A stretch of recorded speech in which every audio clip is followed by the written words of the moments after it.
মানুষের আছে যত বেশি তার চাই তত বেশি। শেখ সাদি রহিমাহুল্লাহ, ইরানের বিখ্যাত কবি, বালাগাল উলা বিকামালিহি কাশাফাদ দুজা বিজামালিহি, এই কবিতা লিখে বিখ্যাত হয়েছিলেন। তো ওনার একটা সময়ে আর্থিক দৈন্যতা যাচ্ছিল, টাকা পয়সা ছিল না, ফলে পায়ে দেওয়ার মতো জুতা ছিল না। কি ছিল না? জুতা ছিল না। তো খুব আফসোস করে একদিন মনে মনে আল্লাহরে বলে, আল্লাহ, আমি এত বড় কবি, আমার পায়ে দেওয়ার মতো জুতা নাই। আহা! আফসোস করে ঘর থেকে বের হয়েছে, বের হয়ে দেখে এক ভিক্ষুক ভিক্ষা করে। ওই ভিক্ষুকের দুইটা পাই নাই, ভিক্ষুকের দুইটা, আর কবি সাহেবের কি নাই? জুতা নাই। কবি সাহেব যখন এই দৃশ্য দেখছে, হায় রে, আমার তো পা আছে, এর তো পাই নাই, সেজদায় পড়ে গেল। আর আল্লাহরে বলে, আল্লাহ শুকর, আলহামদুলিল্লাহ, বেশ ভালো আছি, আর কিছু লাগবে না। এজন্য শান্তি হচ্ছে শুকর আলহামদুলিল্লাহর ভিতরে। শান্তি কিসের ভিতরে? শুকর আলহামদুলিল্লাহর ভিতরে। এজন্য আওয়াজ করে পড়েন আলহামদুলিল্লাহ। আপনার চাহিদার কোনোদিন শেষ হবে না। দেখবেন যার পা নাই, সে পা দেখে আফসোস করে, ইস, লোকটা হেঁটে যায়, কি সুন্দর যায়, আমি তো হাঁটতে পারি না, যদি হাঁটতে পারতাম, যদি দুইটা পা থাকতো।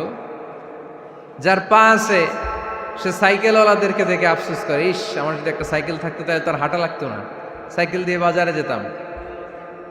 যার সাইকেল আছে, সে আবার হুন্ডাওয়ালাদেরকে দেখে আফসোস করে, ইস, একটা হুন্ডা যদি থাকতো তাহলে তো ভোঁ ভোঁ করা যাইতো না। হুন্ডাওয়ালারও আফসোস আছে প্রাইভেট কারওয়ালাদের দেখে, তারা আফসোস করে, ইস, আমার যদি একটা কার থাকতো তাহলে তো কার চালাইতে পারতাম। যাদের প্রাইভেট কার, এদেরও আফসোস আছে, ইস, আমার যদি একটা হেলিকপ্টার যদি থাকতো তাহলে তো উড়াল মারতে পারতাম, ঠিক কিনা?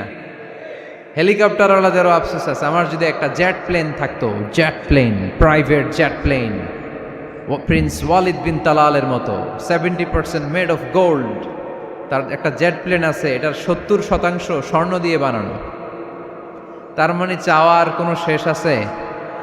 নাই। সুখ শান্তি যদি চান, অলওয়েজ পড়বেন আলহামদুলিল্লাহ। কে পড়বেন? টাকা যার বেশি, টেনশন তার বেশি। সাধারণত টাকা যার বেশি, রোগ তার বেশি। টাকা যার বেশি, শান্তি তার কম।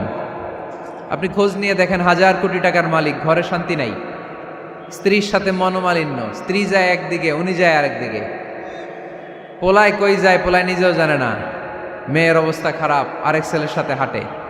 তো এই হচ্ছে এদের লাইফস্টাইল। সবাই না, আল্লাহওয়ালা যারা তারা ভিন্ন। রাতে এদের ঘুম হয় না, অনেকগুলো ঘুমের ট্যাবলেট খেয়ে ঘুমাতে হয়, ঘুম আসে না, ঘুম আসে না।